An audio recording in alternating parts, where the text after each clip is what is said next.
One has nuclear power, the other has numbers. If war broke out tomorrow, who survives? The answer isn't as simple as you'd think, and by the end of this, you'll know why. Welcome to Beyond Borders, where we don't just crunch numbers, we dive into the dangerous rivalries that could shape our future. This one, it's personal. India and Pakistan weren't just neighbors, they were once the same country.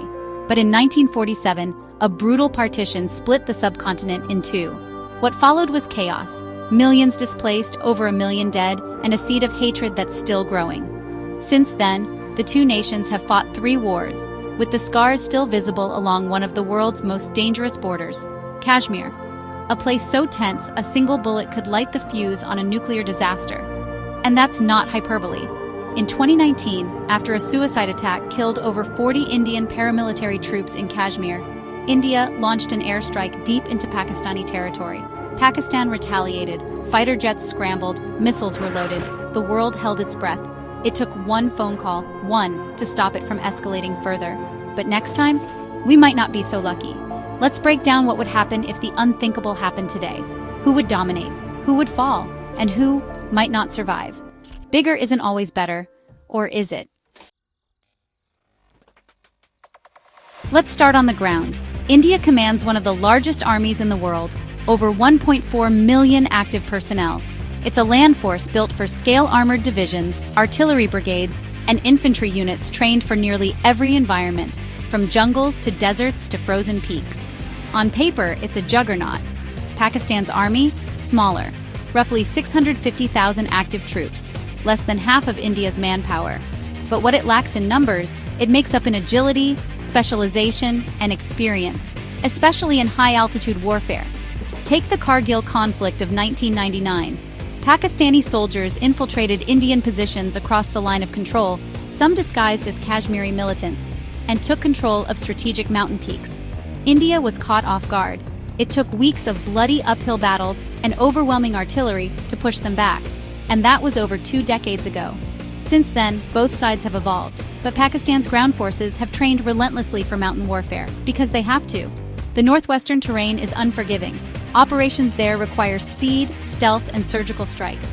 India, meanwhile, has focused on modernizing logistics, faster troop transport, better supply chains, and border roads built for rapid deployment. So if a conflict erupted today, size would still matter, but it wouldn't be everything. And the real turning point might come from above.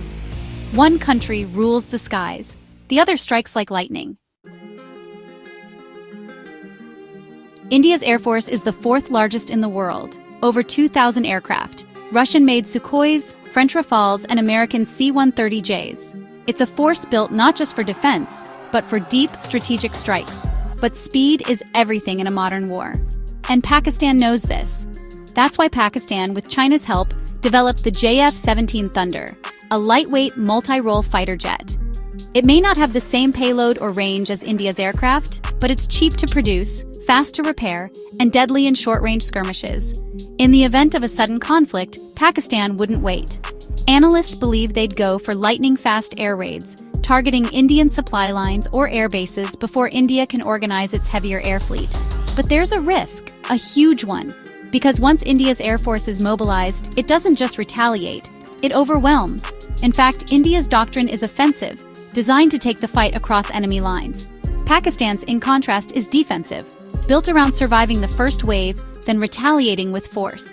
And if that retaliation comes too fast or too hard, things could spiral.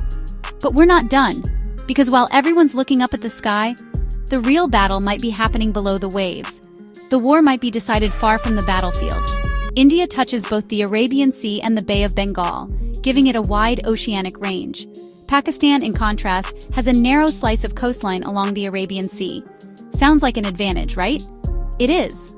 India's navy includes an aircraft carrier, nuclear-powered submarines, and over 150 vessels capable of projecting power far beyond its shores.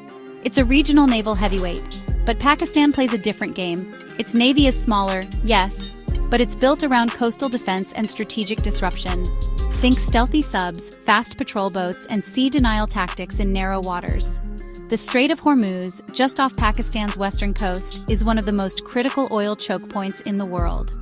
In a full-blown conflict, even the threat of Pakistani interference there could send global oil prices soaring, and pressure world powers to intervene.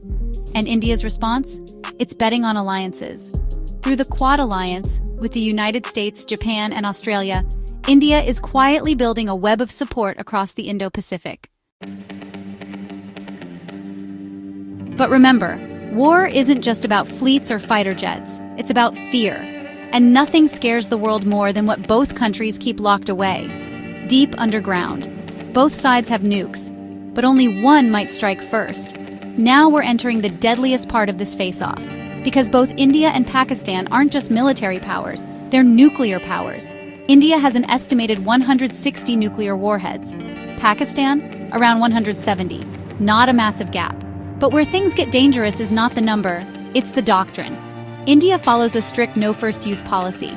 That means unless it's attacked with nuclear weapons first, it will not launch.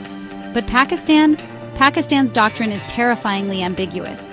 It reserves the right to use nuclear weapons first, especially if it believes a conventional Indian invasion could threaten its sovereignty. This is what military analysts call strategic ambiguity. It's meant to deter India from ever escalating a conflict. But here's the catch. Ambiguity invites miscalculation. Back in 2001, after an attack on the Indian parliament, both nations mobilized their forces. For 10 straight months, they were on the brink. In 2019, after the Pulwama attack, India crossed into Pakistani territory and bombed what it called a militant training camp. Pakistan retaliated. They captured an Indian pilot. And again, the world held its breath. Each time they pulled back. But in a real war, with pressure mounting and radar screens lighting up, all it takes is one false alarm, one misread signal, and the countdown begins. And here's the worst part. Both sides possess short-range tactical nukes designed for battlefield use, not just city-level destruction, the kind that blurs the line between conventional and nuclear war. In a standoff this tense, there's no second chance. But if you think nuclear weapons are the only silent threat in this showdown, you haven't seen what's happening in the shadows. Wars aren't just fought with bombs, they're fought with silence. While tanks roll and jets fly, the real war might already be happening, in code, in satellites, and in whispers behind closed doors. India has made massive strides in cyber warfare and space-based surveillance.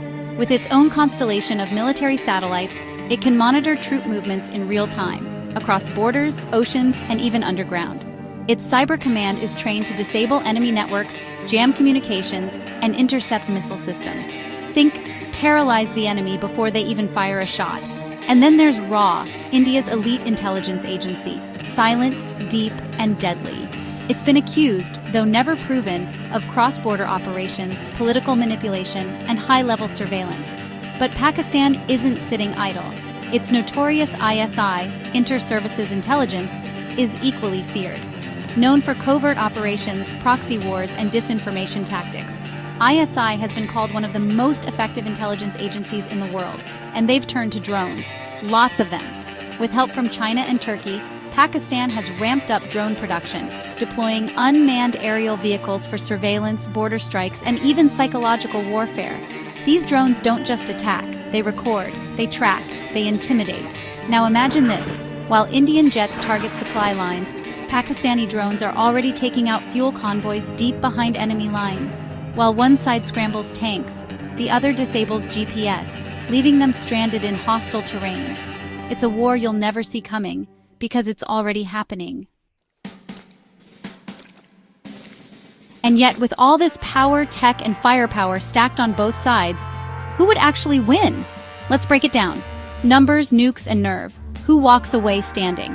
If we're going strictly by numbers, India holds the upper hand. It has more troops, more tanks, more aircraft, a stronger navy, better satellite and cyber capabilities, and far deeper global influence. Its economy is nearly 10 times larger than Pakistan's, allowing sustained warfare, better logistics, and rapid modernization. But if numbers guaranteed victory, history would look very different.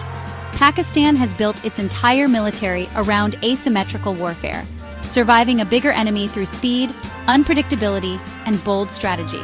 It also has the nuclear wildcard, and it's willing to play it earlier than India ever would. Its intelligence apparatus is lethal. Its drone strategy is evolving fast. And when cornered, Pakistan doesn't bluff. So who wins?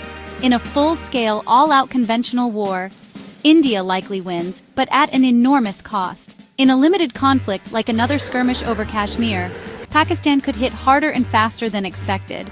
But in a nuclear conflict, nobody wins. The region is erased, and the world changes forever. That's the price of this rivalry. A powder keg with no room for error and no time for ego. So what do you think?